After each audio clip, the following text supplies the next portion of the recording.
Jusqu'ici, Mike Winkelmann était un geek parmi tant d'autres, mais depuis la vente de son œuvre entièrement virtuelle, il fait partie du top 3 des artistes les plus chers de leur vivant.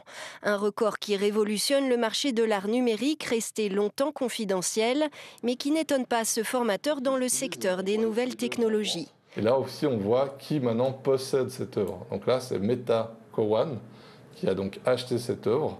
Et ça, c'est vérifiable sur la blockchain. La blockchain, une technologie de stockage transparente et sécurisée qu'on connaît surtout grâce aux crypto-monnaies comme le Bitcoin. Réputé infaillible, ce système permet depuis 2017 d'émettre des certificats numériques d'authenticité appelés NFT.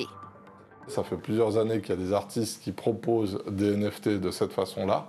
C'est complètement en explosion en ce moment. On voit qu'il y a énormément de plateformes qui commencent à se créer autour de ça. Ça permet aussi aux artistes d'avoir un lien direct avec les potentiels acheteurs.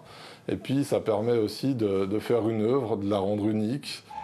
Unique, donc rare et cher. De plus en plus d'internautes connaissent les NFT et depuis 6 mois, les records se succèdent.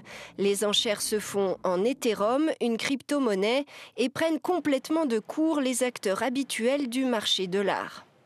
Ce qui est vraiment nouveau, c'est que de jeunes collectionneurs vont acheter sur un simple clic une œuvre sans l'avoir jamais vue. Ce sont souvent des investisseurs qui viennent d'autres milieux, notamment de l'informatique ou des nouvelles fortunes, qui veulent être de cette nouvelle société innovante et très spéculative, il faut quand même bien le dire.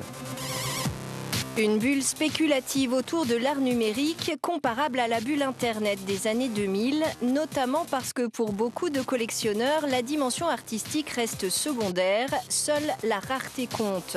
La preuve avec ce profil à la pipe pixelisé racheté 7,5 millions de dollars par un acquéreur anonyme.